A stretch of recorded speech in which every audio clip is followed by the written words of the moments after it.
All right, it's John Lavido here with another monthly update. First time in a month. Got a few things to talk about today. So you can either read the post below this video or you can just watch the video. I'm going to try and keep it pretty quick today. I've got a list of stuff here. In February, I said I'd finished a track, which is finished. What I didn't mention last month is I actually got it signed to a small Russian record label via Submit Hub. Great website. And it's due, the official release is March 13, which is next Monday. So I will send that to you when it's out because it's the first track in a while. I'm pretty excited. I did not complete, I said I completed an article and finished another track, but I didn't do either of those things. And I'll explain why, because that brings me to, I think, one of my main struggles as a person. What's interesting is that people have read the article about how I practice and how I study. And so I've gotten emails from people who are saying, well, how do I get motivated? How do I motivate myself to do this or be organized and all that sort of thing? And I think that's one type of person is sometimes like it's easy for some people to just sleep in and not do anything. And then you've got a different type of person, which is sort of, they work too much. And for whatever reason, I'm generally more in the second group. I'm more likely to work too much than work too little. I'll work, I won't sleep enough, or I'll work all day. For too long on end, and then I'll lose my productivity, and then I won't enjoy it anymore. So, and that brings up to the point, why I'm doing the music, and I'm sure it's probably similar to why you are, is it's to may have fun, to have a great time. And so I have to constantly remind myself that I'm not doing this to get to some other place. I'm not doing this to get to some stage or some point. Yeah, it's cool to get there, but the real point, the real reason I'm doing it is to enjoy the process. And I know it's a cliche, but it's the journey. And I just think it's so true. And I really, one thing I really don't want to be is I don't want to get to the end of my life and look back and be like, I spent my entire life thinking, wanting to be somewhere other than where I was. When I was 20, I'm 27 now. When I was 27, I wanted to be 30 and playing these big stages, for example. And then when I get there, it's like, well, I wanted to be somewhere else. And I just want to avoid that problem. And that's why I didn't get some of the stuff done last month that I said I would, because I realized that what my body was saying is that I just needed to slow down for a bit. So I took a week to just chill out, go for some walks, and that was me. So there's some things that helped me with that are meditation. There's a book called The Presence Process, which fantastic book, which is good for stuff. I love going for long walks and anything adventurous, whether it's going skateboarding or I love motorcycles too, hiking maybe. I guess that's not super adventurous, but it's still outdoors. So yeah. Now, with all of that said, however, one interesting thing that I noticed in the last week, which just, I guess, towards the end of February, was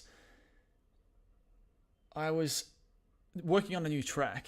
And for the first time in a while, it was really hard in the sense, like, I don't usually struggle with creativity.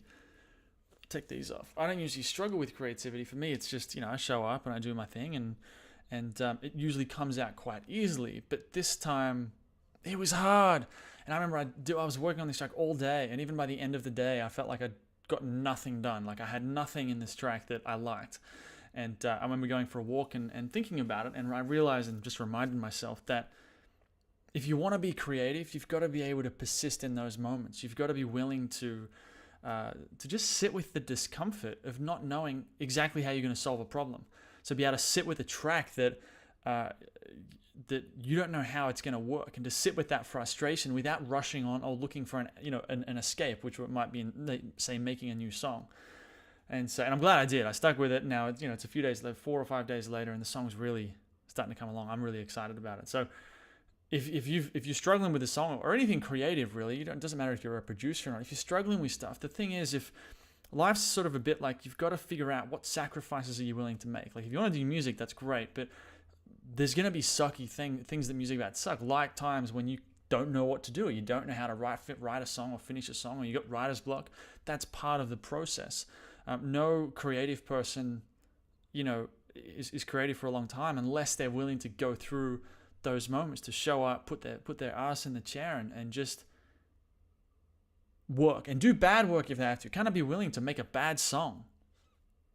Because to make a great song, I think you have to make a lot of bad songs first. So that's that. Another thing was, one cool thing I noticed, sort of learned in the last few weeks, was how to use background effects to create interest. And because I noticed that based on some of the feedback I was getting on the songs that I've released so far, there's not a lot going on in the background. They're sounding professional now, I think, but there's something missing. There's still a gap between where I feel my stuff is at and where I feel the stuff I'm aspiring to is at. And so the background effects, which I've been playing around with, it's just like the little sounds in the background. You listen to like Lean On by Major Lazer, for example. There's all these little sounds that you won't hear unless you pay attention.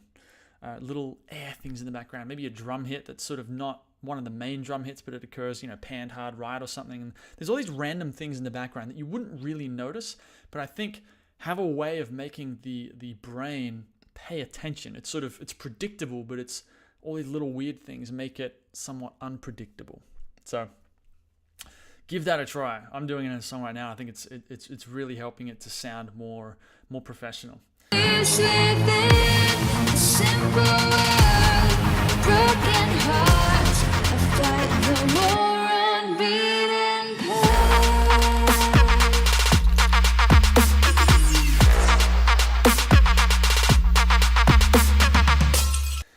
Now, he was an interesting thing in terms of marketing, because while I didn't release any new songs and therefore didn't get many plays, I added 1,000 fans to my social accounts, with about 600 on Instagram and 400 on Twitter. So how?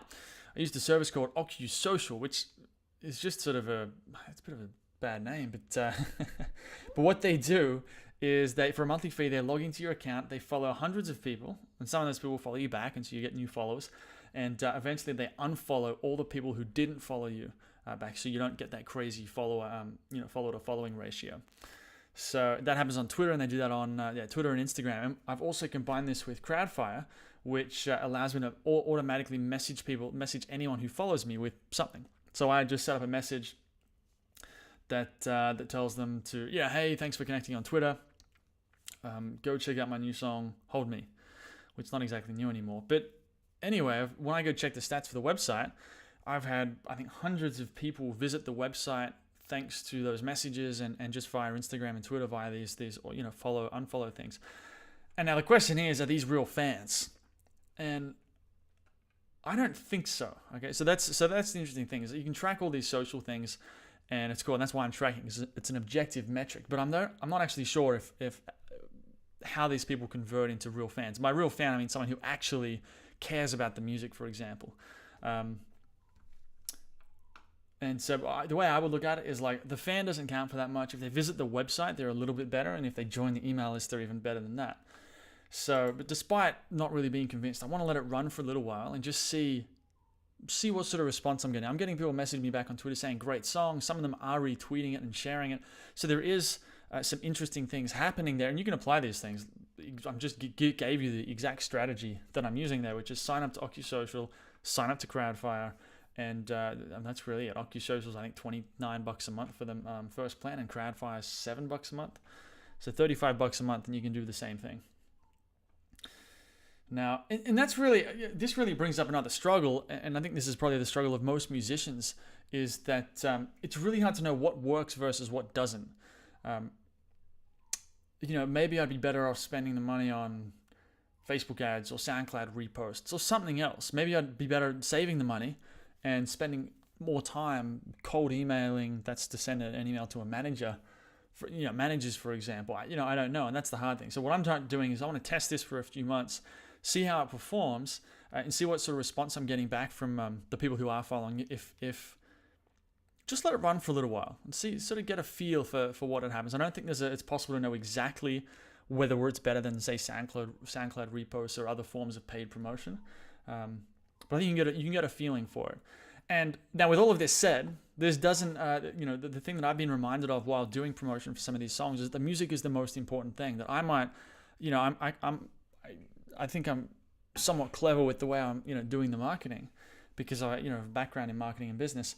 It doesn't mean that I'm going to magically somehow get there, get to the top or anything like that. What I'm realizing more and more is that the music, I need to bring something new to the table, some really, really great music, and that's probably more true today than it was before, just because there's so many more people out there that are making music. So that's mostly what I'm focused on. So I do a little bit of marketing, but mostly what I'm doing is studying the music, studying how to make better songs, and just simply writing more songs. So in March this month, I'm going to produce and promote a new track called War. That's the one with all these background effects. Should be done it's come along really quickly. First song is probably done in a week.